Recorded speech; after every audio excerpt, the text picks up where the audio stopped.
반갑습니다. 이단아TV의 이단아입니다. 목사가 될 뻔했던 한 청년의 이야기, 그 두 번째 이야기로 오늘은 제가 왜 목사가 되기를 포기했는지 여러분들께 말씀을 드리려고 합니다. 지난 영상에서는 제가 어떤 과정으로 기독교인이 되었는지 설명을 드렸어요. 기독교인이 되고 나서 저는 기독교 신앙 안에서 제 삶의 이유와 목적을 찾았습니다. 그 이유와 목적에 대해 궁금해하시는 분들이 있을 것 같은데 간단하게 설명드릴 수 있는 부분은 아니기 때문에 이 부분에 대해선 추후에 따로 영상을 찍어 올리도록 하겠습니다. 기독교 신앙 안에서 삶의 이유를 찾은 뒤로 저는 일반 사람들과는 전혀 다른 가치를 가지고 살기 시작했어요. 보통 사람들은 앞으로 뭘 먹고 살아야 하나 라든지 어떤 직업을 가져야 고생을 덜하고 살까, 젊었을 때 다들 이런 고민을 하고 살잖아요. 근데 전 그런 것들에 그렇게 큰 매력을 느끼지 않았어요. 당시 제가 했던 고민은 어떻게 하면 내가 경험한 이 기독교 신앙을 좀 더 많은 사람들이 경험하게 할까? 삶의 이유를 찾지 못하고 방황하는 사람들이 기독교 신앙을 통해서 힘을 얻었으면 좋겠다. 이런 생각들을 하고 살았습니다. 지금도 그렇지만 제게는 기독교 신앙이 사람들을 궁극적으로 행복하게 하고 삶을 보다 나은 방향으로 이끌어간다는 확신이 있었거든요. 이런 고민이 주를 이루다 보니 제가 목사라는 직업을 택한 것은 너무나도 자연스러운 결정이었습니다. 그래서 신학대학교에 입학하게 됐고 교회에서도 본격적인 사역을 시작하게 됐죠. 삶의 방향을 결정한 뒤로 목사의 길은 제게 삶의 일부가 아닌 전부였습니다. 근데 신학교에 입학하고 교회 사역을 시작하면서 이 목회라는 것이 제가 생각했던 것과는 상당히 다르다는 걸 깨달았어요. 돌아가는 꼴을 보니까 이건 아니다 싶은 일들이 많았거든요. 근데 절망하지는 않았어요. 그런 문제야 한국 사회 어느 곳에나 존재하는 이상과 현실 사이의 간극일 뿐이고 교회 현장에서의 문제들이 제가 가지고 있던 기독교 철학의 근간을 흔들 수는 없었기 때문입니다. 오히려 제 삶을 다 바쳐서라도 그 간극을 메꿔보겠다고 수십 번 수백 번 다짐하면서 살았죠.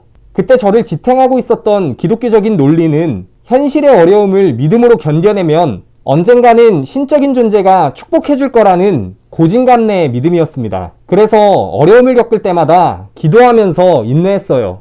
집안에 문제가 생기거나 관계 속에서 어려움을 겪을 때도 손해보면 받지 남에게 피해를 주거나 도망치지는 않았습니다. 언젠가는 하나님께서 보상해 주실 거라고 믿었거든요. 같은 맥락에서 부패한 한국교회 역시 기도하면 언젠가는 변할 거라고 믿었습니다. 돌이켜보면 그 시기에 제가 믿던 예수는 전능한 존재였어요. 불가능을 가능하게 할 수 있는 존재. 그것이 설령 초자연적인 기적이 아니라 해도 제 삶 속에서 일어났던 작은 우연이나 만족 속에서 저는 신적인 존재의 간섭과 보살핌을 느꼈어요. 그것이 설령 저 혼자만의 착각과 합리화라 했을지라도 제게는 정말 큰 의미가 있었습니다. 그리고 언젠가는 제가 가졌던 그 믿음으로 세상을 좀 더 나은 곳으로 변화시키겠노라고 다짐했었죠. 성경을 보면 저와 비슷한 믿음을 가졌던 사람들이 있었는데 바로 예수의 12제자들입니다. 예수님은 30살이 되던 해부터 3년 동안 일을 하셨는데 당시 12명의 제자들이 자신들의 삶을 뒤로하고 예수를 따랐어요.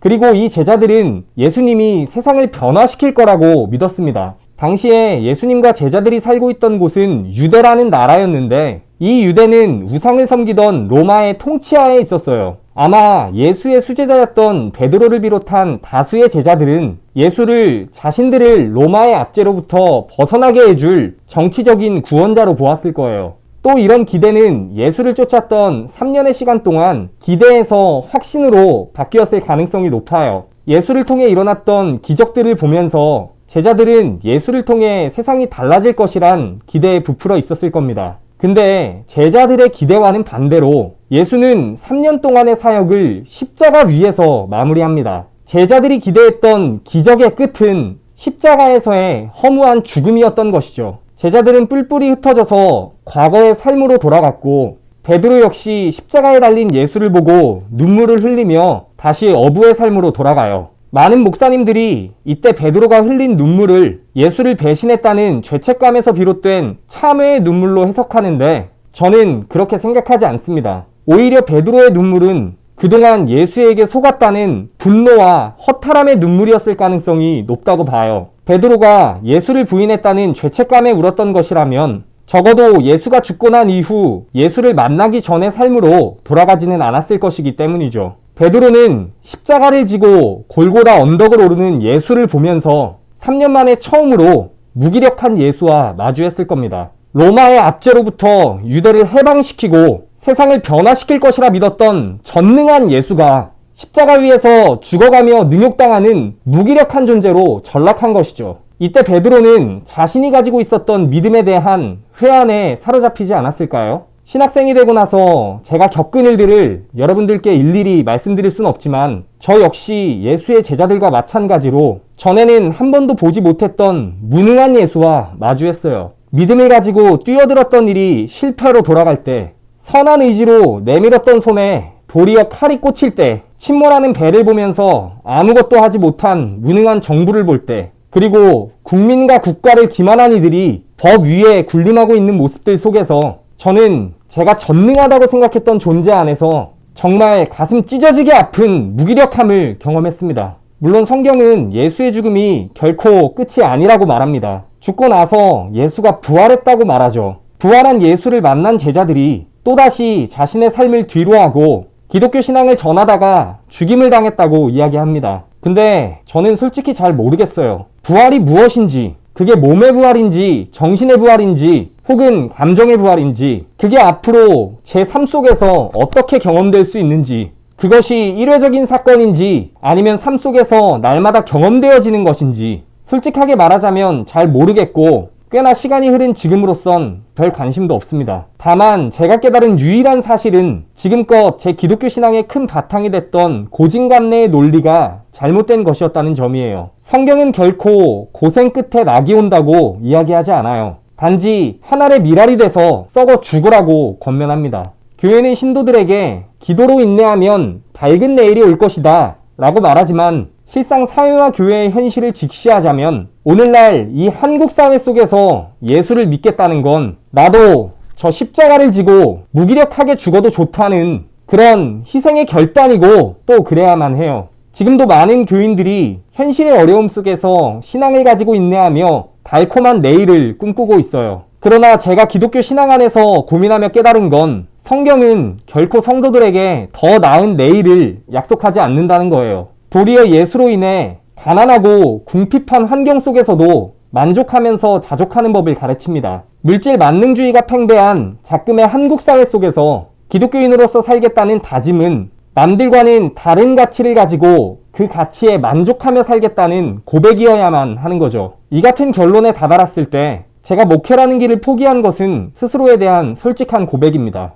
솔직히 말하면 그 십자가를 지고 이름도 없이 빚도 없이 희생하고 살 자신이 없었어요. 설령 목사가 된다고 해도 성도들에게 제가 깨달은 말씀을 그대로 전할 용기도 없었습니다. 살아보니까 사회에서는 야근 사람들이 성공해요. 정치인들이나 기업인들 보세요. 정직하고 성실하게 사는 거, 그거 어떤 면에서 정말 바보 같고 미련한 짓입니다. 근데 기독교인들은 그렇게 살아야 해요. 예수 때문에 사회적으로 성공하지 못하고 예수 때문에 자기가 손해보고 살아도 예수로 인해 만족하면서 기뻐하는 사람들, 그게 기독교인들인 거죠. 말은 멋들어져 보이지만 저는 하루하루 힘겹게 살아가고 있는 성도들에게 이런 잔인한 메시지를 전할 용기가 없습니다. 저는 정말 열심히 목회하면 하나님이 저를 목회자로서 크게 쓸 거라는 확신이 있었어요. 근데 그건 그저 제 욕심이 낳은 허상이었습니다. 비겁한 거 맞아요. 현실로부터 도피한 것도 맞습니다. 하지만 누군가의 눈치나 기존의 성도들이 가지고 있는 종교적인 시선으로 인해 더 이상 제 삶을 낭비한다거나 휘둘릴 생각은 없어요.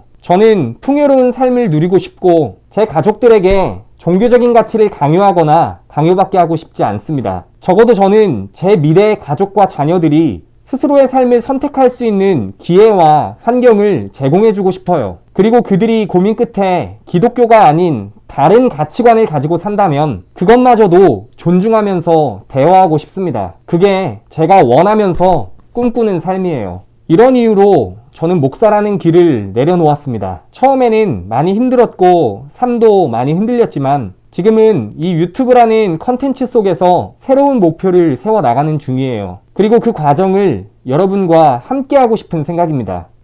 합리화해보자면 제자들이 만났던 부활한 예수를 저는 이 유튜브 속에서 만나고 싶은 건지도 모르겠네요.